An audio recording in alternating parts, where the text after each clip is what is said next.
নমস্কার, প্রজ্ঞা গল্পের আসর ইউটিউব চ্যানেলে আপনাদের স্বাগতম। আজকে যে গল্পটি আমরা উপস্থাপন করব সেটি বেতাল পঞ্চবিংশতির গল্প। এটি বিখ্যাত রাজা বিক্রমাদিত্য ও বেতালের গল্প, যা সংস্কৃত বেতাল পঞ্চবিংশতির বাংলা অনুবাদ। গল্প পাঠে আমি সুস্মিতা।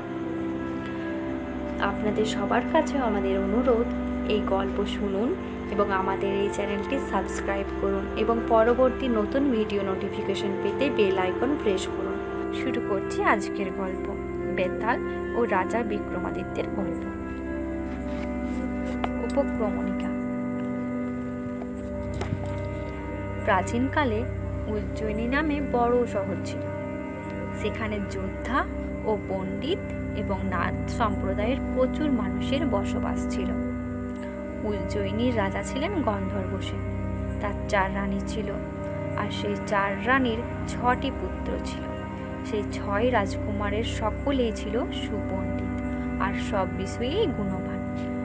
রাজা গন্ধর্বসেনের মৃত্যুর পর তার বড় ছেলে শশাঙ্ক রাজা হলেন। তারই পরের ভাই দ্বিতীয় রাজকুমার বিক্রমাদিত্য বিদ্বান, ন্যায়পরায়ণ ও সব রকম শাস্ত্র সম্পর্কে জ্ঞান থাকার জন্য দেশে এবং দেশের বাইরেও সুপরিচিত ছিলেন। কিন্তু সেই বিক্রমাদিত্যই রাজ্যের লোভ সামলাতে না পেরে বড় ভাই শশাঙ্ককে হত্যা করে রাজা হলেন এবং ক্রমে ক্রমে ক্ষমতার জোরে সমগ্র জম্মুদ্বীপের রাজা হয়ে নিজের নামে সাল চালু করলেন। এক সময় রাজা বিক্রমাদিত্যের মনে হলো, ঈশ্বর আমায় বিভিন্ন রাজ্যের রাজা করে অসংখ্য প্রজাদের মঙ্গল অমঙ্গল চিন্তার ভার আমার হাতে তুলে দিয়েছে। আমি নিজের সুখে মগ্ন থেকে তাদের অবস্থার দিকে ফিরেও তাকাইনি। রাজ্য শাসকের হাতে ভার দিয়েই নিশ্চিন্ত থেকেছি। তারা প্রজাদের সঙ্গে কিরকম ব্যবহার করেছে একবার আমার নিজের চোখে দেখা উচিত। সুতরাং আমি ছদ্মবেশে দেশভ্রমণে বেরিয়ে স্বচক্ষে প্রজাদের অবস্থা দেখব। এই ভেবে তিনি তার পরের ভাই ভর্তৃহরির উপর রাজ্যের ভার দিয়ে সন্ন্যাসীর বেশে দেশে দেশে ঘুরে বেড়াতে লাগলেন। কিছুকাল রাজত্ব করার পর স্ত্রীর সঙ্গে ভর্তৃহরির কোনো বিষয়ে প্রচণ্ড ঝগড়া হল। ফলে সংসারের প্রতি ঘৃণা জন্মে গেল ভর্তৃহরির। রাজ্যপাট ছেড়ে তিনি সন্ন্যাসী হয়ে গিয়ে যোগ সাধনায় মন দিলেন। বিক্রমাদিত্যের সিংহাসন শূন্য পড়ে থাকল। দেবরাজ ইন্দ্রের কাছে এই খবর পৌঁছানোর সঙ্গে সঙ্গে তিনি বিক্রমাদিত্যের রাজ্য পাহারা দেওয়ার জন্য একটি যক্ষকে উজ্জয়িনী পাঠিয়ে দিলেন। যক্ষ দিন রাত জেগে সতর্কতার সঙ্গে নগরী পাহারা দিতে লাগল। ভর্তৃহরির রাজ্য ছেড়ে যাওয়ার কথা দেশে বিদেশে ছড়িয়ে পড়ল এবং শেষ পর্যন্ত সেই সংবাদ বিক্রমাদিত্যের কানেও পৌঁছাল। তখন তিনি তাড়াতাড়ি দেশে ফিরে এলেন। তিনি মাঝরাতে নগরে প্রবেশ করতে যাবেন, এমন সময় প্রহরী যক্ষ এগিয়ে তাকে প্রশ্ন করল, তুই কে? কোথায় যাচ্ছিস? তোর নাম কি? বিক্রমাদিত্য বললেন, তুই কে? আমাকে তুই কি জন্য বাধা দিচ্ছিস? যক্ষ বলল, ভর্তৃহরি সন্ন্যাসী হয়ে যা রাজ্য ছেড়ে চলে গেছে, তাই দেবরাজ ইন্দ্র আমাকে নগর রক্ষা করতে পাঠিয়েছেন। বিক্রমাদিত্য বললেন, ভর্তৃহরি আমার ছোট ভাই, আমি এই রাজ্যের রাজা বিক্রমাদিত্য। তুমি যদি রাজ্য বিক্রমাদিত্য হও, আমাকে যুদ্ধে হারিয়ে দাও, নতুবা আমি তোমাকে নগরে প্রবেশ করতে দেব না। রাজা তখনই যুদ্ধের জন্য তৈরি হলেন। ভয়ঙ্কর যুদ্ধ শুরু হয়ে গেল এবং শেষ পর্যন্ত বিক্রমাদিত্য যক্ষকে হারিয়ে দিয়ে তাকে মাটিতে ফেলে তার বুকের উপর চেপে বসলেন। যক্ষ বলল, এখন বুঝতে পারছি তুমি সত্যিই রাজা বিক্রমাদিত্য। তুমি আমাকে ছেড়ে দাও, আমি তোমার প্রাণ বাঁচিয়ে দেব। রাজা হেসে বললেন, আমি তোকে হারিয়ে দিয়ে তোর বুকে চড়ে বসেছি, যে কোনো মুহূর্তে তোকে মেরে ফেলতে পারি, আর তুই বলছিস কি না আমাকে বাঁচিয়ে দিবি? তুই কি পাগল হয়েছিস? যক্ষ বলল, মহারাজ, আমি সত্যি কথাই বলছি। তুমি যদি আমাকে ছেড়ে দাও আর আমি যা বলবো সেইভাবে কাজ করো, তাহলে দীর্ঘদিন বেঁচে থেকে নিরাপদে পৃথিবী শাসন করতে পারবে। এই কথা শুনে রাজা যক্ষকে ছেড়ে দিলেন। যক্ষ কিছুক্ষণ বিশ্রাম নিয়ে বলতে শুরু করলো, মহারাজ, ভোগবতী নগরে চন্দ্রভানু নামে এক শক্তিশালী রাজা ছিলেন। একদিন তিনি শিকার করতে গিয়ে বনের মধ্যে এক তপস্বীকে দেখতে পেলেন। সেই তপস্বী গাছে পা আটকে মাথা নিচু ঝুলিয়ে ধূমপান করছে। রাজা খবর নিয়ে জানতে পারলেন ওই তপস্বী অনেক দিন ধরে ওইভাবে গাছে ঝুলে তপস্যা করছে। রাজা অবাক হয়ে নগরে ফিরে এসে রাজসভায় ঘোষণা করলেন, যদি কেউ ওই যোগীকে রাজধানীতে আনতে পারে তবে তাকে 1,00,000 সোনার মুদ্রা পুরস্কার দেবেন।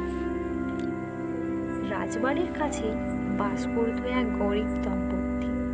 তাদের পরম সুন্দরী আর বুদ্ধিমতী একটি মেয়ে ছিল। সে একদিন রাজসভায় গিয়ে বলল, রাজামশাই, হুকুম পেলে আমি ওই যোগীকে রাজসভায় আনতে পারি। রাজা সম্মতি দিতে মেয়েটি তখনই সেই যোগীর উদ্দেশ্যে বেরিয়ে পড়ল।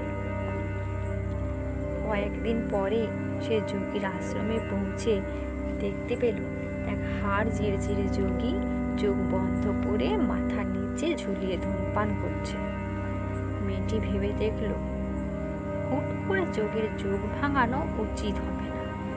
তাই সে ওই আশ্রমের কাছেই একটি ছোট কুটির তৈরি করে নিল আর সেখান থেকেই যোগীর সেবা শুরু করে দিল।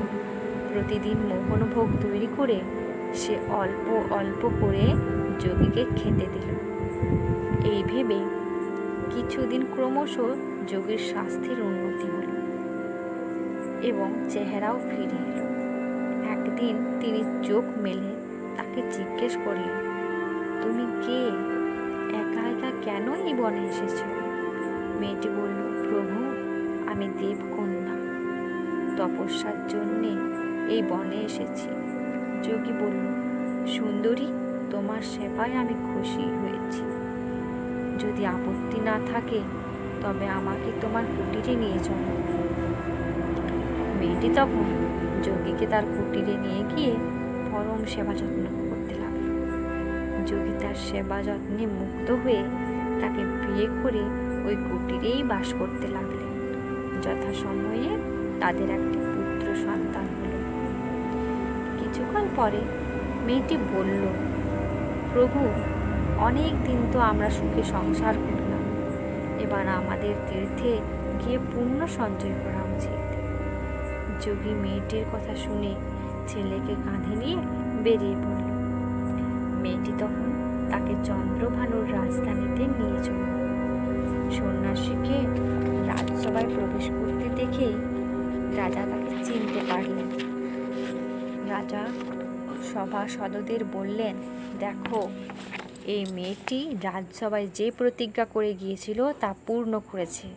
আমি ওর বুদ্ধি দেখে অবাক হয়ে যাচ্ছি। রাজার এই কথা শুনে যোগীর চৈতন্যোদয় হল। তিনি বুঝতে পারলেন রাজাই তার তপস্যার ভাঙবার জন্য ওই মেয়েটিকে পাঠিয়েছিলেন। প্রচণ্ড রেগে গিয়ে তিনি ছেলেকে রাজসভায় নামিয়ে দিলেন। তারপর বনে ফিরে গিয়ে আবার কঠোর তপস্যা শুরু করলেন এবং কিছুকাল পরে সিদ্ধি লাভ করে রাজা চন্দ্রভানুকে হত্যা করলেন। এইভাবে গল্প শেষ করে যক্ষ বলল, মহারাজ, রাজা চন্দ্রভানু, তুমি আর ওই যোগী এক নগরে, এক নক্ষত্রে আর একই লগ্নে জন্মেছিলে।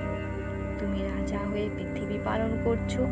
চন্দ্রভানু তেলির ঘরে জন্মেও ভোগবতী নগরের রাজা হয়েছিল, আর যোগী কুমার হয়েও যোগ বলে চন্দ্রভানুকে হত্যা করে তাকে বেতাল করে শ্মশানের একটি শিরীষ গাছে ঝুলিয়ে রেখেছে। এখন সেই যোগী তোমাকেও হত্যা করতে চায়।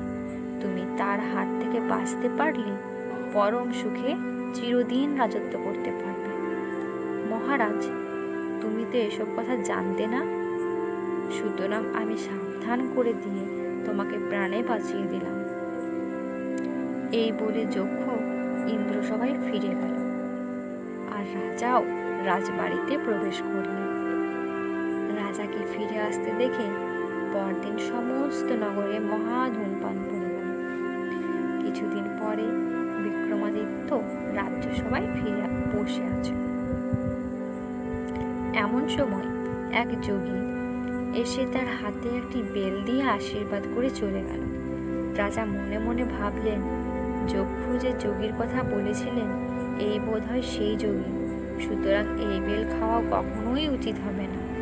এই ভেবে তিনি বেলটি কোষাধ্যক্ষকে কোষাগারে রেখে দিতে বললেন। এরপর থেকে যোগী রোজই একবার এসে একটি করে বেল দিয়ে আশীর্বাদ করে যেতে থাকলেন, এবং রাজাও সমস্ত বেল কোষাগারে রেখে দিতে লাগলেন। একদিন রাজা বন্ধুদের সঙ্গে বেড়াতে বেরিয়েছেন। এমন সময় সেই যোগী এসে প্রতিদিনের মতো তার হাতে বেল দিয়ে আশীর্বাদ করল। অসাবধানতার জন্য রাজার হাত থেকে বেলটা মাটিতে পড়েই ফেটে গেল, আর তার মধ্যে থেকে উজ্জ্বল একটি রত্ন বেরিয়ে পড়ল। রাজা অবাক হয়ে যোগীকে জিজ্ঞাসা করলেন, মশাই, আপনি কেন আমাকে এমন মহামূল্য রত্ন দিলেন? যোগী বলল, মহারাজ, শাস্ত্রে আছে খালি হাতে রাজার সঙ্গে দেখা করতে নেই, তাই আমি এই রত্নগর্ভ বেল দিয়ে আপনার সঙ্গে দেখা করতে এসেছিলাম। আর শুধু এই বেলটি নয়, এর আগে আপনাকে যতগুলো বেল দিয়ে গেছি তার প্রত্যেকটির মধ্যে এই রকম একটি করে রত্ন আছে। রাজা তখনই কোষাধ্যক্ষকে সমস্ত বেল রাজসভায় আনতে বললেন। বেলগুলো ভেঙে দেখা গেল সত্যি প্রত্যেকটি বেলের মধ্যে ওই রকম এক একটি মহামূল্য রত্ন আছে। রাজা তখন যোগীকে বললেন, মশাই, যোগী হয়েও এত মহামূল্য রত্ন আপনি কোথায় পেলেন? আর আমাকেই বা সেইগুলো দিচ্ছেন কেন? আপনি কি চান বলুন, সাধ্য হলে আমি নিশ্চয় আপনার মনোবাঞ্ছা পূরণ করব।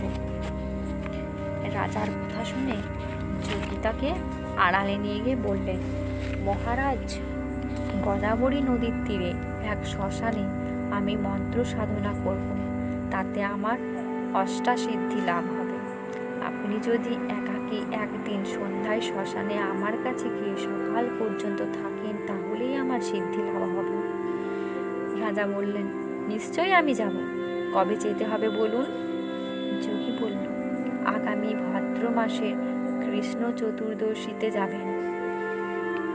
ঠিক আছে, আমি যাব, রাজা বললেন। রাজার কথা নিয়ে যোগী ফিরে গেল। ভাদ্র মাসের কৃষ্ণ চতুর্দশী সন্ধ্যায় রাজা তরোয়াল হাতে করে একা বেরিয়ে পড়লেন।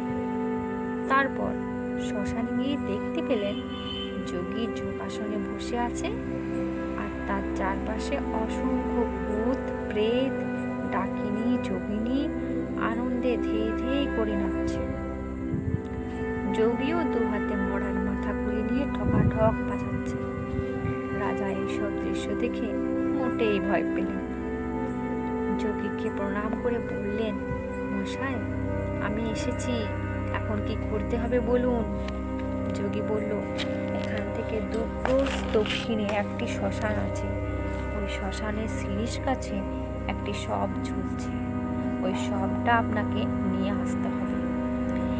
একই কৃষ্ণ চতুর্দশী, রাতের ঘোর অন্ধকার, আর তার উপর সারা আকাশ মেঘে ঢাকা, আর মুষলধারে বৃষ্টি পড়ছে, আর চারিদিকে ভূত প্রেতের চিৎকার চেঁচামেচি তো আছেই। কিন্তু রাজা তাতে বিন্দু মাত্র ভয় না পেয়ে 2 ক্রোশ পথ পেরিয়ে সেই শ্মশানে পৌঁছালেন। তারপর যোগীর নির্দেশ মতো সেই শিরিষ গাছের কাছে গিয়ে দেখতে পেলেন সমস্ত গাছটা ধক ধক করে জ্বলছে, আর চারিদিকে মারমার কাট কাট শব্দ হচ্ছে, আর সেই শবটার মাথা নিচু করে গাছে ঝোলানো আছে। রাজা নির্ভয়ে সেই গাছে উঠে তরোয়ালের এক কোপে শবের বাঁধন কেটে ফেললেন। সঙ্গে সঙ্গে শবটি মাটিতে পড়ে চিৎকার করে কেঁদে উঠল। রাজা তখনই গাছ থেকে নেমে শবের কাছে গিয়ে অবাক হয়ে জিজ্ঞেস করলেন, তুমি কে? তোমার এমন দুরবস্থা হলো কেন? সব খিলখিল করে হেসে ওঠে, সঙ্গে সঙ্গে গাছের উঠে আবার ওই রকম ভাবে ঝুলতে থাকলো। রাজাও আবার গাছে উঠলেন, আর এবার সবের বাঁধন কেটে সবটাকে এক হাতে চেপে গাছ থেকে নেমে এলেন। নিচে নেমে এসে তিনি অনেক রকম কাকুতি মিনতি করে সবের দুর্দশার কারণ জানতে চাইলেন, কিন্তু কোনো উত্তরই পেলেন না। তখন তিনি ভাবলেন, যক্ষের কাছে গিয়ে যে তেলের কথা শুনেছিলাম, এই সব নিশ্চয়ই তারই। আর এই যোগী আমাকে এখানে পাঠিয়েছে সেই কুমার যজ্ঞ সিদ্ধির জন্যই তেলিকে হত্যা করে এখানে ওই শ্মশানে ঝুলিয়ে রেখেছে। এইসব ভেবে তিনি সবটিকে চাদরে বেঁধে কাঁধে করে যোগীর কাছে নিয়ে চললেন। প্রায় অর্ধেক পথ চলে আসবার পর সবের ভূত বেতাল বিক্রমাদিত্যকে জিজ্ঞেস করল, ওহে বীর পুরুষ, তুমি কে? কোথায় আর কি জন্যই বা তুমি আমাকে নিয়ে চলেছ? রাজা বললেন, আমার নাম বিক্রমাদিত্য। শান্তশীল যোগীর নির্দেশেই আমি তোমাকে তার কাছে নিয়ে যাচ্ছি। বেতাল বলল, মহারাজ, মূর্খরাই ঘুমিয়ে আর ঝগড়াঝাটি করে সময় নষ্ট করে। পণ্ডিতরা সবসময় সৎ কাজে আর শান্ত চিন্তাধারা করে দিন কাটায়। সুতরাং সারা পথ চুপচাপ না থেকে কয়েকটা গল্প বলছি, শোনো। গল্প শেষ করে আমি তোমাকে কয়েকটা প্রশ্ন করব। যদি তুমি তার ঠিক ঠিক উত্তর দাও তবে আমি তখনই ফিরে যাব, আর যদি জেনে শুনেও উত্তর না দাও তাহলে তখনই তোমার বুক ফেটে যাবে। রাজা বললেন, ঠিক আছে, করো তোমার গল্প। বেতালও গল্প বলতে শুরু করলো।